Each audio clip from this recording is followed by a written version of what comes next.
সারাদিন বাড়িতে বসে থাকা, কাজ নাই কাম নাই। যেদিন থেকে এই বাড়িতে বিয়ে হয়েছে সেদিন থেকে যদি একদিনও সুখ পাই, জীবনটা চলে গেল। এত লোকের মরণ হয়, ওর মরণ হয় না। সামনে মেয়ের বিয়ে, সেদিকে কোনো খেয়াল নাই, আবার হইছে যত জ্বালা। মা, তুমি তো ভালো করেই জানো আব্বা শরীর খারাপ, তাই কাজে যেতে পারে না। বাপের কথা বলেছি আর অমনি গায়ে ফুসকা দিল। সামনে তোর বিয়ে, ছেলের বাড়ি থেকে তো এক গুচ্ছ জিনিস চেয়ে বসে আছে। এইভাবে বসে থাকলে এতগুলো জিনিস কোত্থেকে জোগাবে?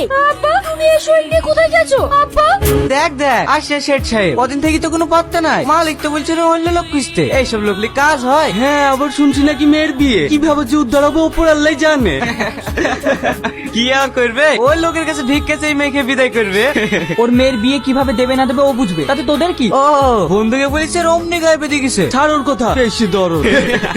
দুদিন থেকে কোথায় ছিলি? দুদিন থেকে কোথায় ছিলি? তোকে আর কাজ করতে হবে না। বাবু, সামনে মেয়ের বিয়ে। তো আমি কি করবো? যা এখান থেকে, তোকে আর কাজ করতে হবে না। কি ব্যাপার, ছেলের বিয়েতে খুশি না মনে হচ্ছে? খুশি আর অমনি হবে? বিয়েতে শুধু মেয়েটাই দিয়েছে, তাছাড়া কানা করে কিছুই দেয়নি। জানি বৌদি, ওই বাড়ির পাশেই দুধ দিতে যায় রোজ। গ্রামে সে চিনতে মেয়েটার বিয়ে দিয়েছে। ওর কোনো কিছু দেওয়ার মতো সামর্থ্য আছে নাকি? গোপাল তো আমার ছেলের পরিচয়, ওই লোককে কত করে বললাম ওই বাড়িতে বিয়ে দিও না। যদি আমার একটা কথা শুনি, লোকের ছেলের বিয়েতে কত কি দেয়, আর আমার ছেলের বিয়েতে যদি একটা কালো করে পাই। টাকার কথা কিছু ভাবলি? অত ভাবনা চিন্তা কিছু নাই। তোর শ্বশুরকে গিয়ে বলগা তুই দোকান দিতে চাস, তোর টাকা লাগবে। অনেকবার বলেছি, দিচ্ছে তো আর না। শুধু একটাই কথা, কোথায় পাবো? আবার গিয়ে বলে দেয় এবার যদি টাকা না দেয় ওই মেয়েকে ওই বাড়িতে রেখে চলে আসবি। ওরকম মেয়ে আমাদের দরকার নাই। কি ব্যাপার, কি চাই? 2 টাকার মাংস নিতাম। ঠিক আছে, দাঁড়ান, এই নাও। এতটুকু মাংস কি হবে? জামাই এসেছে। জামাই এসেছে তো এতটুকু মাংস কি হবে? ভাই 500 গ্রাম মাংস দিয়ে তো। না মানে, আরে দাঁড়ান দাঁড়ান, এই নিন।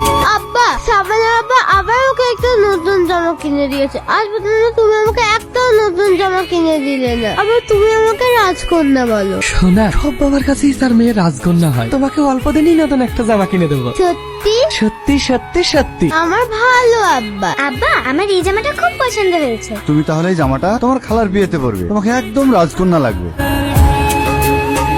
আব্বা, তোমার জামাই কিছু বলবে? কি, আমি বাজারে একটা দোকান দিচ্ছি, সে তো ভালো কথা, কিন্তু আমার লাখ 1.5 টাকা কম পড়েছে। যদি এই টাকাটা দিতেন তাহলে আমার একটু সুবিধা হতো।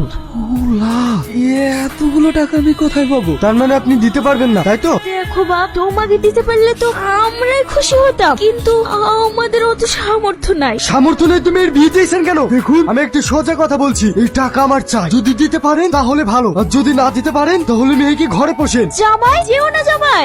মা, আব্বা, তুমি কি অবস্থা করেছো তো?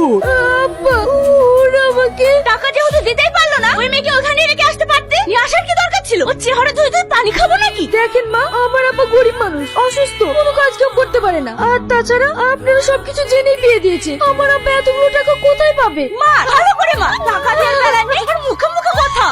মামা, তুমি আমার রাজকন্যা না? আমি আছি তো। হে আল্লাহ, তোমার কাছে আমার শুধু একটাই প্রশ্ন, তুমি কেন আমাকে গরিব পাঠিয়েছো? আর কেন এই গরিবদের মধ্যে তোমার এত অভিশাপ?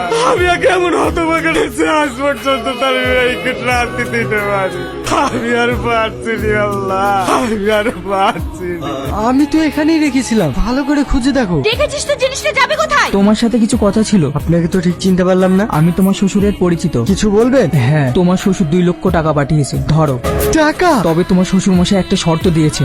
শর্ত? কি শর্ত? তুমি মেয়েটাকে আর কখনো কষ্ট দিও না, না না। কারণ তোমার শ্বশুর মশাই আর নেই। মানে? এই টাকাটা তোমার শ্বশুর নিজের কিট বিক্রি করে দিয়েছে।